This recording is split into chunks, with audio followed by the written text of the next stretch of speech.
국민의당 전 대표이시죠. 천정배 의원 모시고 말씀 나눠보도록 하겠습니다. 의원님 안녕하세요. 예, 안녕하세요. 오랜만입니다. 지난 일요일 야권 대선주자 8분이 모이셨어요. 거기서 결론이 이렇게 나왔습니다. 박근혜 퇴진운동과 탄핵을 병행 추진하기로 뜻을 모았는데요. 이런 결론을 도출하는데 좀 이견은 없었습니까? 당시 좀 회의 분위기나 이런 걸 좀 말씀해 주시죠. 제가 예상한 것보다도 이견이 거의 없었습니다. 네. 그 회의가 있기 전에는 탄핵에 대해서 조금 아직 때가 이르다든가 이런 소극적인 생각을 가지고 계셨던 분들이 있는 것으로 저도 알고 있었는데 아마 그날은 별로 그렇지 않았습니다. 또 그리고 회동 전에 아마 실무회담이 좀 있어서 거기서도 상당 부분 그 발표문이 준비되고 했던 것 같아요. 그래서 그런 점도 있어서 별 큰 이견이 없었습니다. 11시에 검찰 수사 발표하면서 이제 공범이라는 게 이제 검찰을 통해서 이제 확인이 되고 1시간 만에 대선 주자들이 모이다 보니까 뭐 그 영향도 좀 있었을 그래도 그것도 있었을 것 같습니다. 그 시간 전까지 좀 신중했던 분들도 그날 저도 현장에 취재하러 갔었는데요. 그 중에 이제 어떤 분들도 이렇게 귓속말로 이제 탄핵으로 가야 되겠지요라고 이제 저한테 의견을 구하기도 하신 분이 계셨습니다. 퇴진하고 탄핵을 병행 추진을 해야 되는데 자진해서 퇴진할 가능성은 전혀 없다고 보십니까? 어떻게 보십니까? 저는 없다고 봅니다. 지금 없다고도 보지만 네. 당초부터도 없었다. 예, 사실은 저는 박근혜 대통령 단 1초도 더 있으면 안 된다 이런 국민들의 그 민심 잘 알지만 그냥 하야만 외쳐가지고서는 결과적으로는 임기 보장해 줄 수밖에 없다. 이렇게 저는 처음부터 봤어요. 그래서 탄핵을 가야 된다고 생각을 했죠. 실제 그런 상황이 벌어지고 있는 것 같고요. 근데 이제 그렇게 판단하신 근거 같은 게 좀 있을 것 같습니다. 제가 이제 과거의 기록을 보니까 2004년인가요? 그 국가보안법 비롯해서 이제 4대 개혁 입법할 때 직접 회담의 당사자로서 좀 체험을 하신 게 있을 것 같아요. 예. 그때 국가보안법만은 아니었고 그때 그 연말 거의 연말을 앞뒀습니다. 네. 12월 30일이 가까운 때였는데 그 당시에 여당인 저희 입장에서는 어떻게 하든지 이것을 원만하게 풀어보려고 노력하던 때였죠. 사실은 김덕영 원내대표님 그 당시에 이분은 지금 그렇게 생각합니다만 그분은 굉장히 개혁적인 분입니다. 그러니까 그 당시 새누리당 아니라 그 야당에 와 계셔도 개혁적인 분인데 그분이 김영삼 대통령의 비서실장이었다는 그 인연을 이분이 벗어나지를 못해서 거기 계신 분이지 매우 개혁적인 분이에요. 그래서 그날 또 네 사람 사이에 어떤 이슈에 대해서는 3대1로 4인 회담을 하면 근데 그 당시 박근혜 대표께서 그 단호하고 그 경우에 따라서는 원내대표라고 해서 당론을 무시하면 돼요. 이렇게 해서 상당히 매몰차게 하시는 그런 태도들. 한나라당 대표하고 한나라당 원내대표가 의견이 달랐던 거네요. 그러죠. 혹시 그때도 최순실 씨한테 물어본 거 아닐까요? 모르겠습니다. 그때도 뭔가 바깥에 다른 채널로 좀 의견을 구한다든가 혹시 그런 흔적은 없었습니까? 하여튼 이미 어떤 그 단호한 입장을 정리해 온 것은 그 당시에 그 회담을 통해서 우리가 새롭게 얻어낸 것은 별로 없었습니다. 그래서 정치인으로서 또 인간적으로 어떤 느낌 같은 게 있으셨을 것 같아요. 그러니까요. 이번에 이제 김종필 전 총리 박근혜 대통령의 사촌 형부죠. 형부이기도 하죠. 그래서 가장 잘 아시는 분인데 5천만이 다 들고 일어나도 퇴진 안 할 거다 이런 말씀 하시는데 제가 그 말씀 듣고도 생각이 났지만 저는 그 전부터도 아마 저분은 미리 좀 알고 계셨군요. 저분은 아마 퇴진할 것 같지 않다. 지금 현실적으로요. 지금 상황에서 대통령직을 지키고 있으니까 그래도 저렇게 되지. 보호를 받는 거죠 그나마. 그러면 대통령께서 물러난 순간에 그냥 구속 아닌가요? 감옥 갈 가능성이 높겠지. 그래 그 위험 때문에도 정말 무슨 국민들이 야당하고 협상이 돼가지고 이른바 명예롭게 신변은 보호해주겠다 등등 이런 거 한다면 모르지만 지금은 물러날래도 그런 점에 있어서 물러날 수 없는 상태가 아닌가 싶습니다. 네. 그러니까 이런 상황을 다 종합적으로 이제 판단이 돼서 결국은 야 3당이 탄핵에 이제 다 뜻을 모았고요.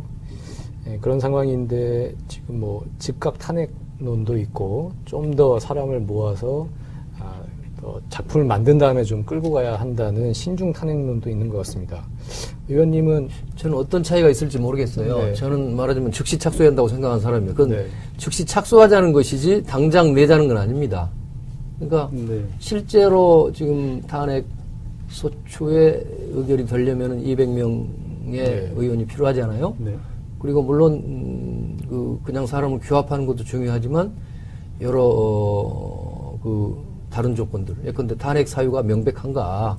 뭐 저는 명백하다고 봅니다만은 지금 뭐 검찰 수사 결과가 나타난 것, 특히 이 대통령이 직접 나서서 재벌들로부터 700 몇십억, 800억 가까운 돈을 뜯었는데 그것이 이제 뭐 직권남용이냐 뇌물이냐 뭐 무슨 법리적인 논쟁은 있을 수 있을지 몰라도 대통령이 나서서 7억, 800억의 돈을 말하자면 그건 뭐 최소한 공갈이죠. 공갈이라고 부르는 네. 겁니다. 공갈이란 말이 뭐랄까요? 비속어로서의 공갈이 아닙니다. 법률 용어로 말씀하시는 거죠. 법률 용어로 공갈입니다. 네. 그러니까 그러니까 협박을 해서 돈을 뜯은 것이 공갈이거든요. 그러니까 그건 정확하게 공갈인데 대통령이 7, 800억의 돈을 공갈을 했다. 그거는 뭐 그냥 탄핵 사유죠. 그래서 저는 탄핵 사유는 이미 갖춰졌다.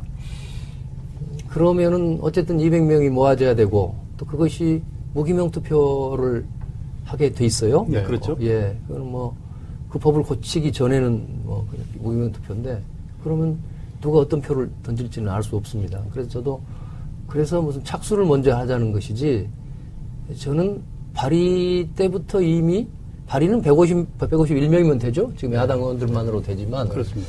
발의 때부터 아예 200명이 좀 넘는 넉넉하게 200명이 넘는 수의 의원들을 규합을 해서 우선 야당들이 확실하게 의지를 분명히 하면서 탄핵 소추안을 만들고 거기에 무슨 발의의 도장을 찍고 그리고 뭐 동시에 새누리당 의원들하고도 접촉해서 그분들도 정확하게 도장을 찍은 상태에서 한 200, 예컨대 20-30명이 발의를 하고 소추를 했으면 좋겠다는 생각입니다. 네. 네. 그런데 그 야당에도 이를테면 국민의당 안에도 이 탄핵소추에 반대할 사람은 혹시 있지 않을까요? 저는 없다고 봅니다. 없다고 보십니까? 네, 그렇군요. 실제로 그러니까 더불어민주당 지금 제1야당이죠. 더불어민주당하고 내용으로 보면 별 차이가 없으신 것 같네요. 왜냐하면 더불어민주당의 추미애 대표나 우상호 원내대표도 200명 숫자를 채워서 발의를 해야 한다. 이런 얘기를 하고 있는데 아직은 자신을 못하겠다. 이런 입장인 것 같습니다. 그래서 새누리당에 혹시 이렇게 서면으로 확인을 해주거나 아니면 추가 탈당자가 더 나오거나 이런 상황을 봐가면서 발의하겠다. 이런 입장이고요. 근데 묘한 것은 또 새누리당 의원들 중에 탄핵에 찬성하는 의원들이 이 추가 탈당 여부는 이 탄핵 상황을 좀 봐가면서 결행을 하겠다. 이렇게 여야가 좀 서로 눈치를 보는 이런 장면도 있는 것 같습니다. 그런데 지금은 문자 그대로 시민혁명이 진행되고 있습니다. 저는 4.19 때는 초등학교 1학년이었으니까 뭐 직접 경험은 못했고 그 6월 항쟁이나 이때도 이만큼은 아니었던 것 같습니다. 국민의 이제는 무슨 박근혜 퇴진을 외치지 않은 국민이 전 국민 중에서 지난 주말에 서울역 앞에 모였던 몇천 명이나 10,000명 빼놓고 다 있을 것 같단 말이에요. 이런 상황은 과거에도 없었을 것 같은 그런 엄청난 완벽한 국민적 합의가 이루어진 혁명적 상황이기 때문에 그것을 저는 새누리당의 의원들이 그걸 저항할 수 없다고 생각합니다.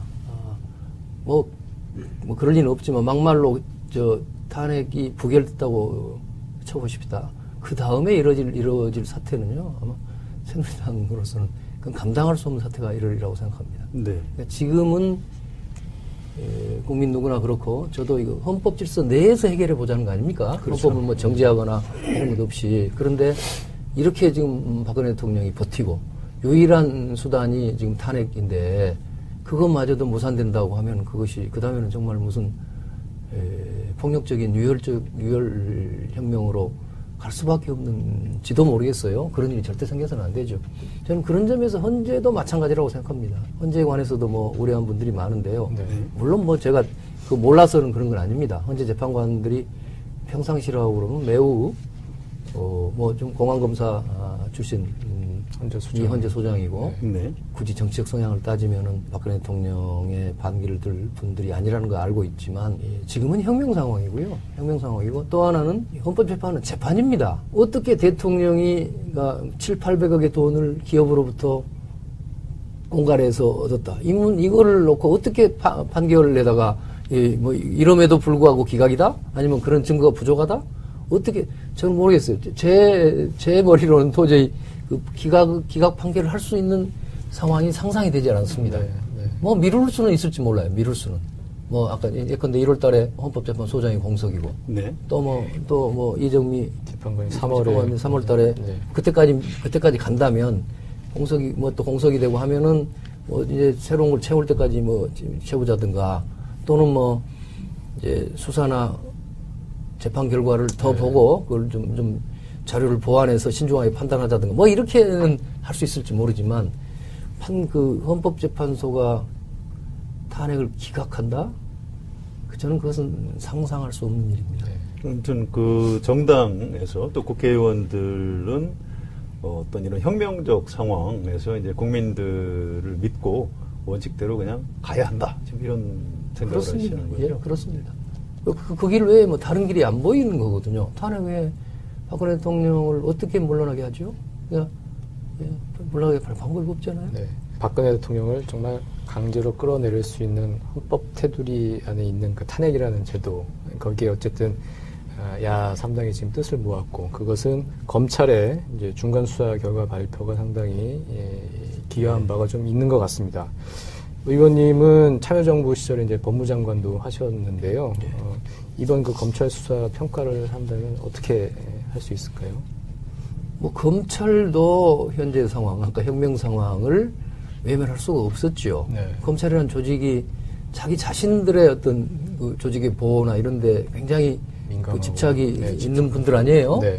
그러니 이번에 만약에 무슨 검찰이 무슨 박근혜 대통령을 감싼다든가 이렇게 해서는 자신들부터 미래가 없을 거다 하는 그런 판단을 할 수밖에 없었을 것 같고요. 그 짧은 기간이었지만은 시간에 따라 좀 달라졌잖아요. 저는 최순실 씨가 귀국했을 때 31시간인가를 그냥 두고 봤잖아요. 네. 그거 말도 안 되는 거거든요.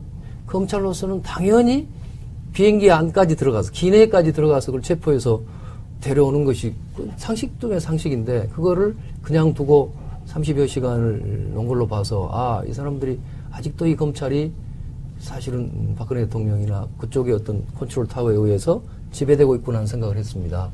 그때에 비하면 엊그제 수사 결과 발표는 뭐 피의자 박근혜라든가 그것도 달라졌죠. 처음에는 무슨 헌법 조문 때문에 입건도 못할 것처럼 하다가 네. 피의자라고 했고 그래서 검찰도 이 혁명의 이 물결을 부당하게 거스릴 수는 없는 상황이었다고 보입니다. 네. 엊그제 그 8인 회동에서는 탄핵의 병행 추진과 함께 국회 주도의 총리 선출 및 과도내각 구성 이걸 이제 요구를 하셨는데요. 박근혜 대통령은 퇴진과 탄핵을 둘 중에 하나, 그러니까 총리 추천과 탄핵을 두 개를 다 동시에 못 받겠다. 하나만 해라. 지금 이런 스탠스이고 그래서 지금 어떻게 국회 추천의 총리를 어떻게 세울 수 있을 건지 그렇게 해서 과도내각을 어떻게 구성할 수 있을 건지 상당히 앞이 안 보이는 상황인데요. 예, 저도 그렇게 느껴집니다. 어떻게 이걸 좀 풀어 나갈 수 있을까요? 자진 사퇴든 하야든 무슨 탄핵을 하든 간에 대통령 권한 대행이 곧 총리 아닙니까? 그러면 지금 황교안 총리한테 시킨다면 모르지만 그건 적절치 않다는 건 누구나 다 그렇게 생각하니까 우선 어떤 일이 있어도 우선 좋은 총리부터 세우는 것이 모든 문제의 선결 과제였는데 그 점을 좀 실기했어요. 그래서 저도 이제는 굉장히 어려워졌지 않느냐. 탄핵을 해도 이제 황교안 대통령 권한 대행을 만들 수밖에 없는 상황 아닌가 굉장히 걱정이 됩니다. 지금으로서는 야당이 좀 더 그 점에 대해서 야당끼리라도 확고하게 공조를 해서 국민들로부터 신망을 받을 만한 그런 인물을 추천을 해서 새누리당과 박근혜 대통령한테 제시하면서 정치적 압력을 넣어야 한다고 봅니다. 국민들의 신망을 받는 새로운 인물을 찾아내기도 사실은 쉽지가 않고요. 또 야당에서 이걸 합의를 하기도 뭐 그렇게 간단치 않은데 이건 중요한 문제는 아닙니다만 예. 지금도 이제 총리 피지명자 신분을 유지하고 있는 김병준 교수를 그냥 추천해서 일단 황교안 총리만 아니면 되니까 그렇게 해서라도 총리를 일단 교체하자 이런 의견 혹시 들어보셨습니까? 예, 저한테도 그런 의견 뭐 주신 분들이 많이 있으시대요. 근데 저는 모르겠습니다. 그분에 대해서 저도 뭐 모르는 바는 아니지만 어쨌든 그분이 이 혁명의 시기에 박근혜 대통령에 의해서 선택되고 그 지명을 사실 수락하고 지금까지도 그걸 기대하고 있는 것 아닙니까? 네. 그런 태도만으로도 뭐 황교안보다 더 나을 건 없을 것 같은 느낌입니다. 네. 헌법재판소 재판관의 임기가 끝나면 그걸 그 대통령 권한 대행이 임명할 수 있습니까? 법률적으로 어떻게 봐야 하나요? 법조문이 있을 것 같진 않아요. 네. 대통령 고리 시에 대통령 권한 대행을 총리가로부터 뭐 한다 이렇게 돼 있습니다. 총리 다음에 이제 부총리 식인데 대통령 권한 대행은 국민이 직접 뽑은 대통령이 아니기 때문에 되도록이면 국가적인 중요 결정을 해서는 안 되지 않겠습니까? 되도록이면은 새로운 정권을 만들어서 그걸 이양하는데 활동 범위를 제한해야 한다고 생각합니다. 그런데 이 경우는 좀 다르죠. 탄핵 소추가 됐기 때문에 지금 권한대행 제재가 출범했다면 객관적으로 본다면 가부간에 탄핵 소추를 할 수 있는 조건은 만들어야 될 거 아니겠습니까? 현재 그 헌법 체계내에서 재판관이 9명이든 뭐 7명이든 6명이든 6명 이상이 찬성을 해야 탄핵이 가결 되는 거니까 적어도 결원이 생기면 그것을 보충할 것까지는 권한대행의 의무라고 생각됩니다. 네, 그래서 이제 사실은 그 질문을 드린 이유가 황교안 국무총리가 대통령 권한대행을 이제 하는 상태에서 이제 과연 무슨 일이 벌어질 것인가. 황교안 국무총리가 대통령 권한대행을 하면서 이제 탄핵 심판이 이루어지고요. 국회 탄핵 소추가 의결된 다음에 길게는 지금 6개월까지도 갈 수 있다는 얘기고요. 또 탄핵 심판이 이루어져서 탄핵이 되면 또 60일 이내 다음 대통령 선거를 해야 되는데 길게 보면 한 8개월 정도를 황교안 국무총리가 대통령 권한대행을 하는 상황을 맞을 수도 있는 것 아닌가 이런 걱정들을 많이 하거든요. 이럴 가능성. 그러니까요. 뭐 걱정이죠. 그러니까 사실은 무엇보다도 총리를 먼저 임명했어야 되는 것인데, 그러니까 총리를 임명할 권한은 지금도 박근혜 대통령한테 있습니다. 뭐 달리 그 사실을 아무리 박근혜 대통령이 밉고 좀 하지만 총리라도 임명하고 빨리 하야도 당장 하야해버리면 어차피 황교안 체제 아닙니까? 그것이 갖고 있는 그 의미를 훨씬 더 초기에 알고 야당들이 더 명확하게 그에 대해서 책임있게 대처했어야 되는 건데 박근혜 대통령을 더 민심에 의해서 압박해서 길들이면은 뭐 스스로 아마 포기하고 나서든지 뭐 그럴 때 비로소 뭐 이런저런 뭐 탄핵도 추진하든지 뭐 총리도 만들든지 이런 생각을 했던 것 같은데 저는 그것은 정세 판단이 잘못됐던 거라고 생각합니다.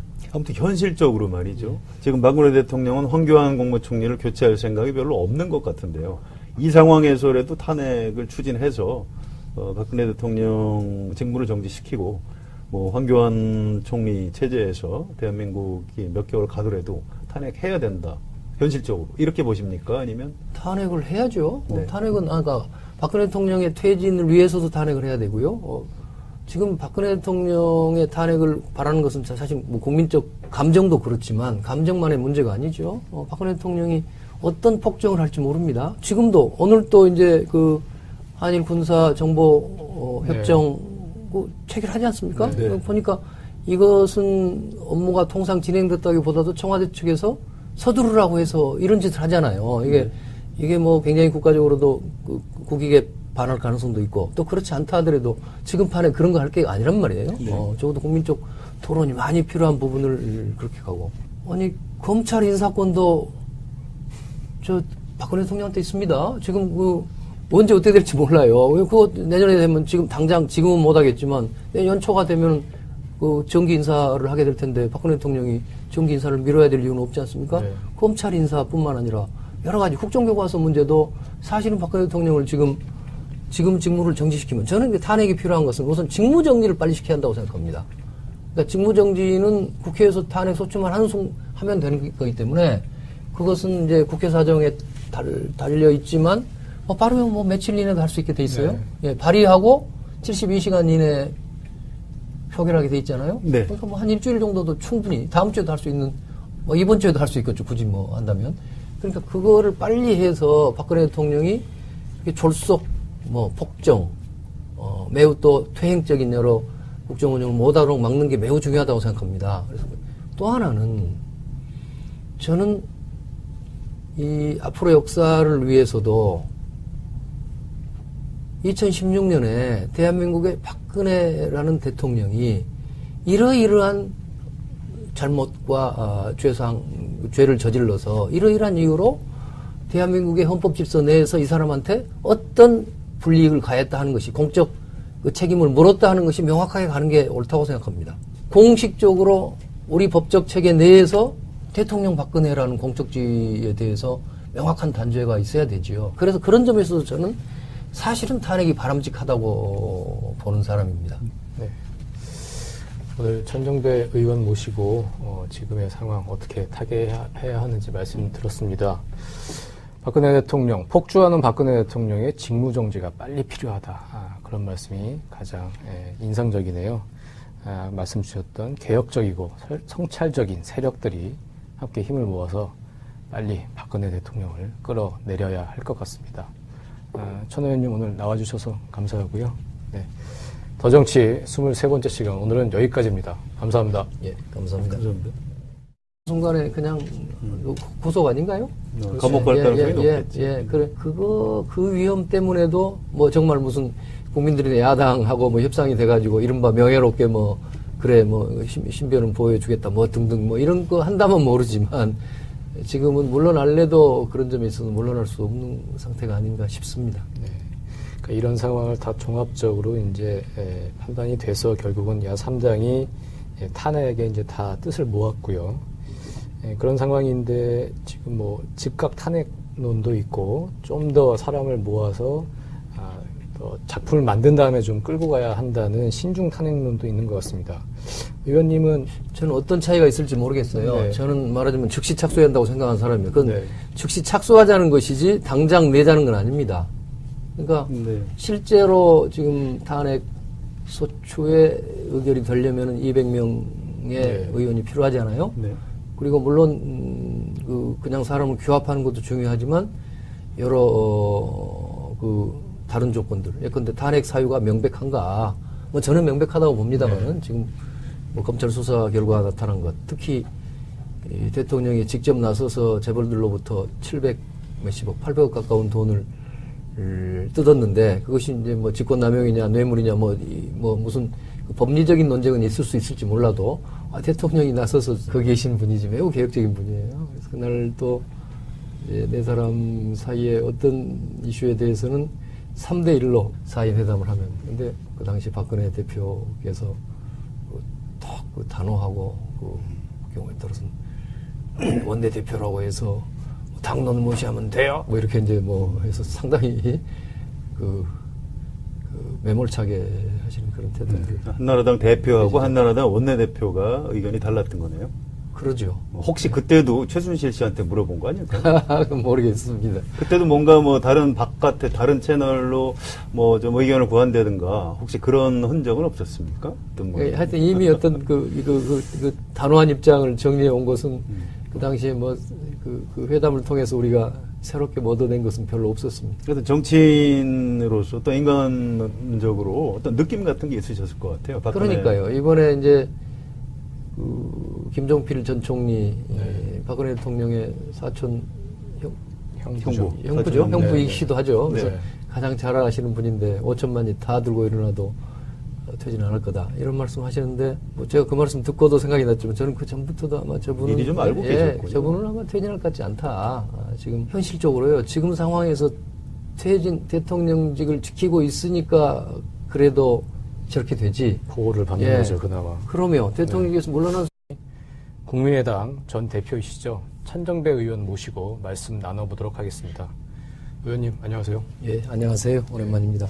지난 일요일 야권 대선 주자 그 8분이 모이셨어요. 거기서 결론이 이렇게 나왔습니다. 박근혜 퇴진 운동과 탄핵을 병행 추진하기로 뜻을 모았는데요. 이런 결론을 도출하는데 좀 이견은 없었습니까? 당시 좀 회의 분위기나 이런 걸 좀 말씀해 주시죠. 뭐 제가 예상한 것보다도 이견이 거의 없었습니다. 네. 그 회의가 있기 전에는 탄핵에 대해서 조금 아직 때가 이르다든가 이런 소극적인 생각을 가지고 계셨던 분들이 있는 것으로 저도 알고 있었는데 아마 그날은 별로 그렇지 않았습니다. 또 그리고 회동 전에 아마 실무회담이 좀 네. 있어서 거기서도 상당 부분 그 발표문이 준비되고 했던 것 같아요. 그래서 그런 점도 있어서 별 큰 이견이 없었습니다. 11시에 검찰 수사 발표하면서 이제 공범이라는 게 이제 검찰을 통해서 이제 확인이 되고 1시간 만에 대선 주자들이 모이다 보니까 뭐 그 영향도 좀 예, 있었던 그래도 그것도 것 있었을 것 같습니다. 그 시간 전까지 좀 신중했던 분들도 그날 저도 이제 현장에 취재하러 갔었는데요. 그 중에 이제 어떤 분들도 이렇게 귓속말로 이제 탄핵으로 가야 되겠지요라고 이제 저한테 의견을 구하고. 7,800억의 돈을 말하자면 그건 뭐 최소한 공갈이죠. 공갈이라고 부르는 네. 겁니다. 공갈이란 말이 뭐랄까요? 비속어로서의 공갈이 아닙니다. 법률 법률 용어로 용어로 말씀하시는 거죠. 법률 용어로 공갈입니다. 네. 그러니까 그러니까 협박을 해서 돈을 뜯은 것이 공갈이거든요. 그러니까 그건 정확하게 공갈인데 대통령이 7,800억의 돈을 공갈을 했다. 그거는 뭐 그냥 탄핵 사유죠. 그래서 저는 탄핵 사유는 이미 갖춰졌다. 그러면은 어쨌든 200명이 모아져야 되고 또 그것이 무기명 투표를 하게 돼 있어요. 네, 그렇죠. 예, 그건 뭐 그 법을 고치기 전에는 뭐 그냥 무기명 투표인데 그러면 누가 어떤 표를 던질지는 알 수 없습니다. 그래서 무슨 착수를 먼저 하자는 것이지 저는 발의 때부터 이미 발의는 151명이면 되죠. 지금 야당 의원들만으로 되지만 그렇습니다.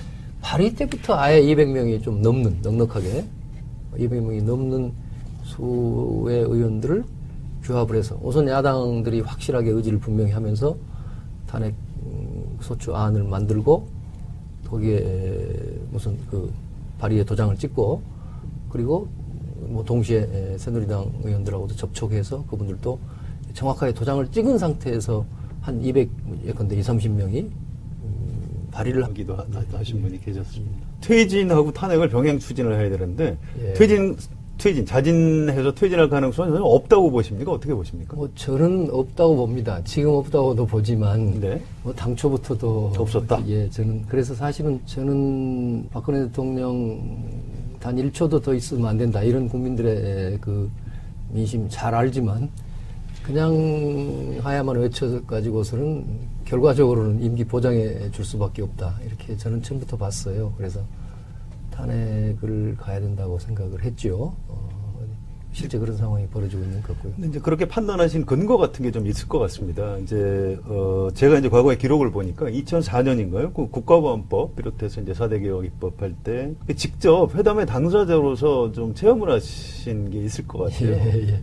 그때 얘기 좀 그때 해주시죠. 예, 국가보안법만은 아니었고 그때 그 연말 이제 거의 연말 앞뒀습니다. 네. 12월 30일이 가까운 때였는데 이제 그 당시에 여당인 이제 저희 입장에서는 어떻게 하는지 이것을 원만하게 풀어보려고 노력하던 때였죠. 사실은 김덕용 원내대표님 그 당시에 이분은 뭐 지금 그렇게 생각합니다만 그분은 굉장히 개혁적인 분입니다. 그러니까 그 당시 뭐 새누리당 아니라 그 야당에 와 계셔도 개혁적인 분인데 그분이 김영삼 대통령의 비서실장이었다는 그 인연을 이분이 벗어나지를 못해서 네.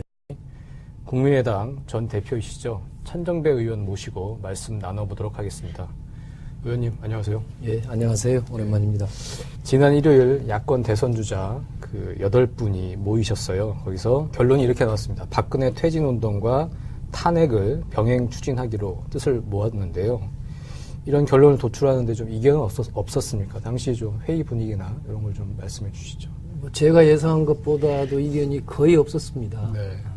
그 회의가 있기 전에는 탄핵에 대해서 조금 아직 때가 이르다든가 이런 소극적인 생각을 가지고 계셨던 분들이 있는 것으로 저도 알고 있었는데 아마 그날은 별로 그렇지 않았습니다. 또 그리고 회동 전에 아마 실무회담이 좀 네. 있어서 거기서도 상당 부분 그 발표문이 준비되고 했던 것 같아요. 그래서 그런 점도 있어서 별 큰 이견이 없었습니다. 11시에 검찰 수사 발표하면서 이제 공범이라는 게 이제 검찰을 통해서 이제 확인이 되고 1시간 만에 대선 주자들이 모이다 보니까 뭐 그 영향도 좀 예, 있었을 그래도 그것도 있었을 것 같습니다. 그 시간 전까지 좀 신중했던 분들도 그날 저도 이제 현장에 취재하러 갔었는데요. 그 중에 이제 어떤 분들도 이렇게 귓속말로 이제 탄핵으로 가야 되겠지요라고 이제 저한테 의견을 구하기도 하신 분이 계셨습니다. 퇴진하고 탄핵을 병행 추진을 해야 되는데 예. 자진해서 퇴진할 가능성은 전혀 없다고 보십니까? 어떻게 보십니까? 뭐 저는 없다고 봅니다. 지금 없다고도 보지만 네. 뭐 당초부터도 없었다? 예, 그래서 사실은 저는 박근혜 대통령 단 1초도 더 있으면 안 된다 이런 국민들의 그 민심 잘 알지만 그냥 하야만 외쳐가지고서는 결과적으로는 임기 보장해 줄 수밖에 없다 이렇게 저는 처음부터 봤어요. 그래서 탄핵을 가야 된다고 생각을 했죠. 실제 그런 돈을 공갈을 했다. 그거는 뭐 그냥 탄핵 사유죠. 그래서 저는 탄핵 사유는 이미 갖춰졌다.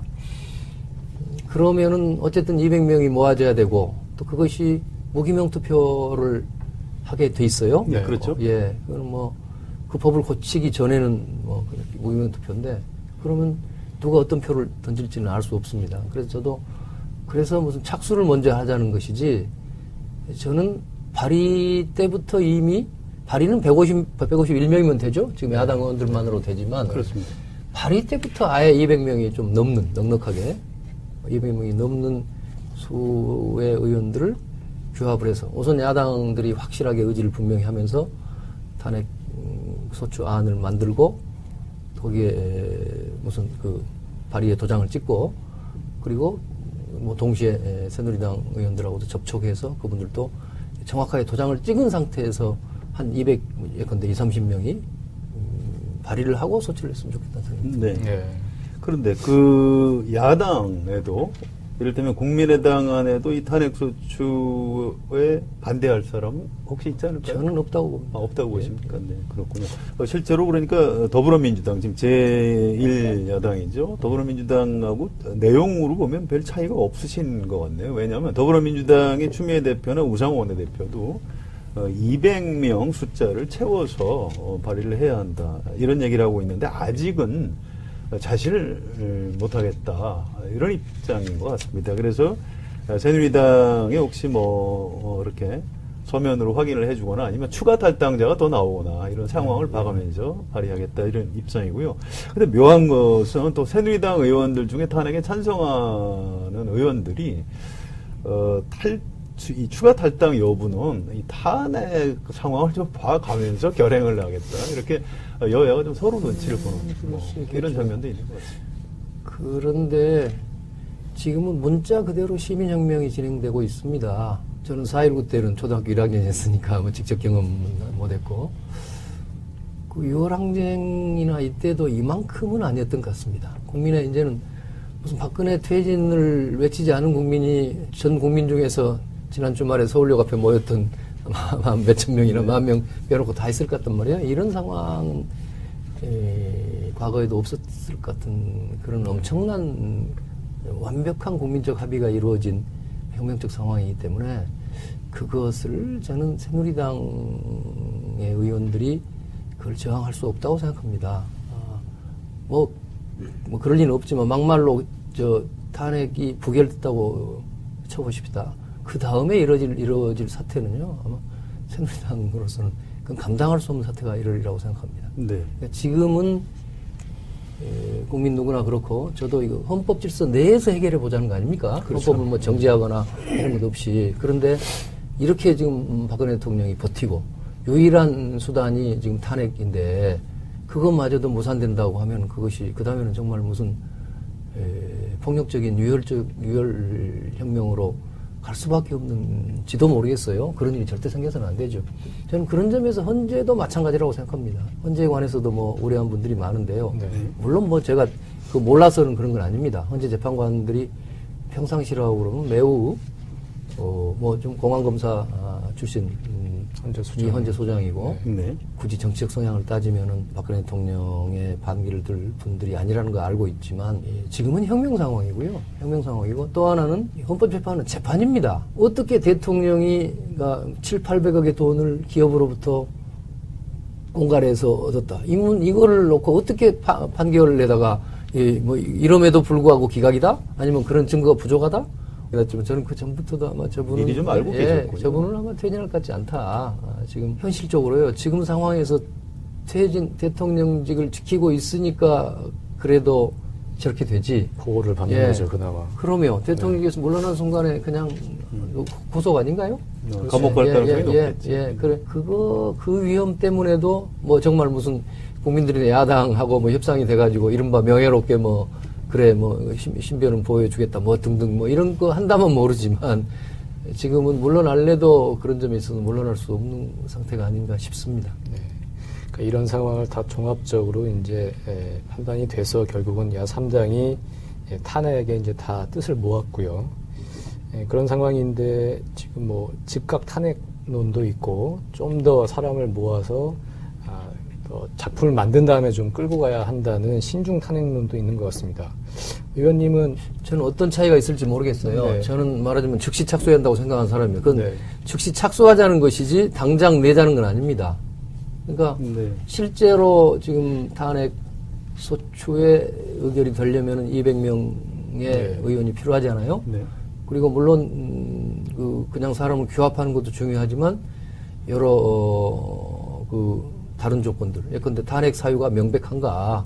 뭐 저는 명백하다고 봅니다만은 지금 뭐 검찰 수사 결과가 나타난 것, 특히 이 대통령이 직접 나서서 재벌들로부터 700 몇십억, 800억 가까운 돈을 뜯었는데 그것이 이제 뭐 직권남용이냐 뇌물이냐 뭐 무슨 법리적인 논쟁은 있을 수 있을지 몰라도 대통령이 나서서 7억, 800억의 돈을 말하자면 그건 뭐 최소한 공갈이죠.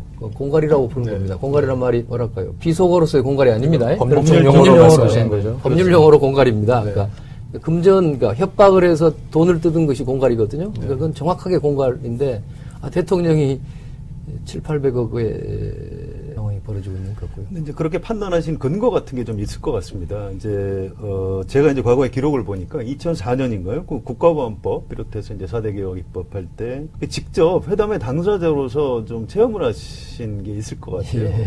그때 얘기 좀 국가보안법만은 아니었고 그때 그 연말 이제 거의 연말을 앞뒀습니다. 네. 12월 30일이 가까운 때였는데 그 당시에 여당인 이제 저희 입장에서는 어떻게 하는지 그것을 원만하게 풀어보려고 노력하던 때였죠. 사실은 김덕영 원내대표님 그 당시에 이분은 뭐 지금 그렇게 생각합니다만 그분은 굉장히 개혁적인 분입니다. 그러니까 그 당시 뭐 새누리당 아니라 그 야당에 와 계셔도 개혁적인 분인데 그분이 김영삼 대통령의 비서실장이었다는 그 인연을 이분이 벗어나지를 못해서 거기 계신 분이지 매우 개혁적인 분이에요. 그래서 그날 또 네 사람 사이에 어떤 이슈에 대해서는 3대1로 4인 회담을 하면 근데 그 당시 박근혜 대표께서 턱 단호하고 그 경우에 따라서는 원내대표라고 해서 당론을 무시하면 돼요. 뭐 이렇게 이제 뭐 해서 상당히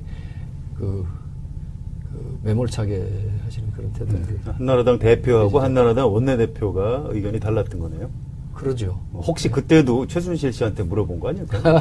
모르겠습니다. 그때도 뭔가 뭐 다른 바깥에 다른 채널로 뭐 좀 의견을 구한다든가 혹시 그런 흔적은 없었습니까? 어떤 뭐 하여튼 이미 어떤 그 단호한 입장을 정리해 온 것은 그 당시에 뭐 그 회담을 통해서 우리가 새롭게 얻어낸 것은 별로 없었습니다. 그래서 정치인으로서 또 인간적으로 어떤 느낌 같은 게 있으셨을 것 같아요. 그러니까요. 이번에 이제 김종필 전 총리 박근혜 대통령의 사촌 형부죠. 형부이기도 하죠. 그래서 가장 잘 아시는 분인데 5천만이 다 들고 일어나도 퇴진 안 할 거다 이런 말씀 하시는데 뭐 제가 그 말씀 듣고도 생각이